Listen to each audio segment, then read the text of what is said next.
Hello friendships! For today's ulam, meron tayong ulam ngayong tanghalian na mixed na sliced na isda.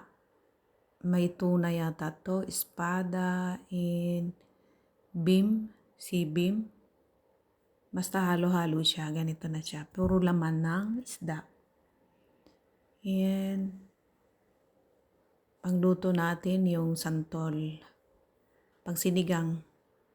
Try natin, pero hindi ko pa kasi ganong nasusubukan to. Nakikita ko lang, madalas ako naman ang nag-try para malaman kung ano ba talaga ang lasa niya sa sinigang na isda.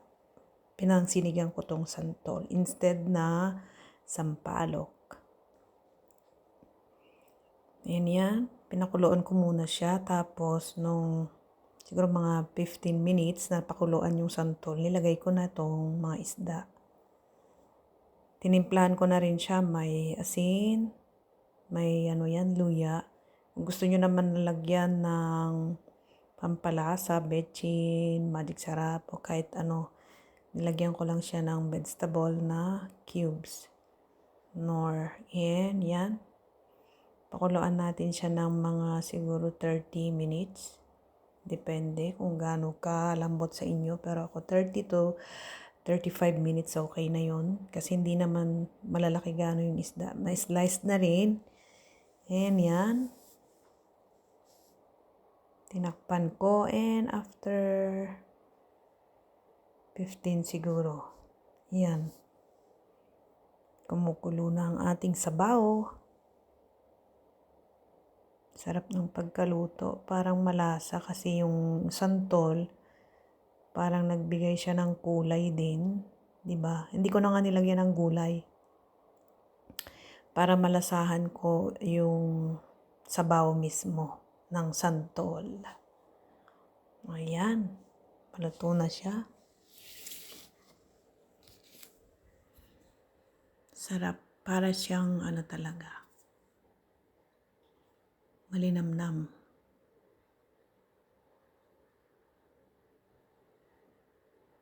Oh.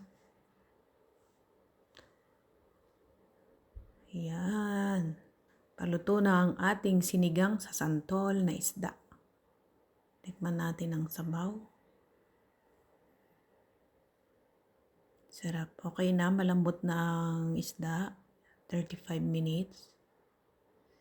Kasi pag durog naman ng isda, hindi naman na ganong masarap. Siyempre, kailangan yung buo naman. Yan.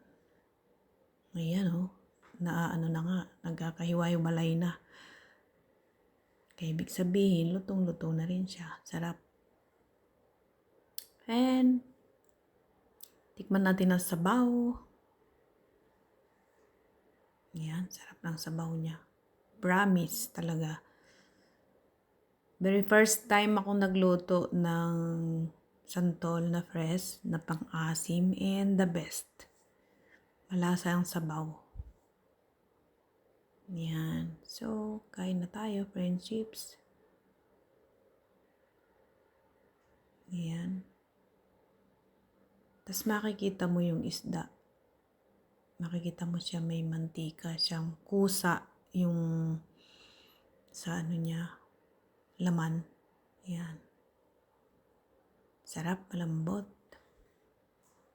At nanonood yung lasa niya sa laman ng isda.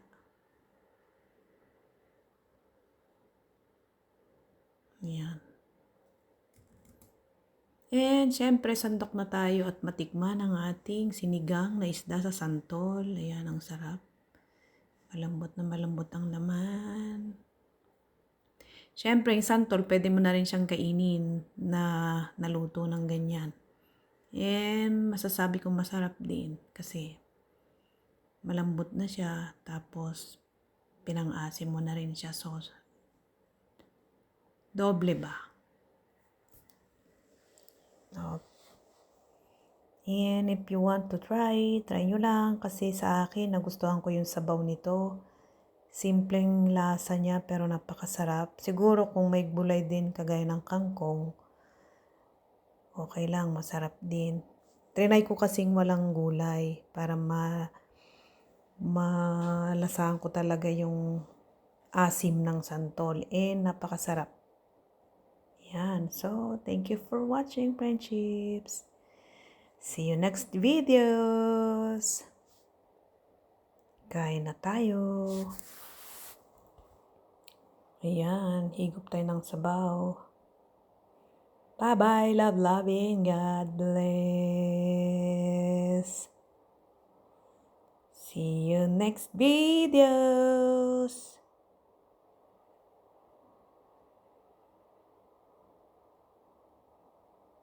Sarap. Kahit kulang siya sa gulay. Napakalasa niya. Yan. Try nyo na. Kaya ang daming sabaw. Talagang as in sabaw. Sabaw.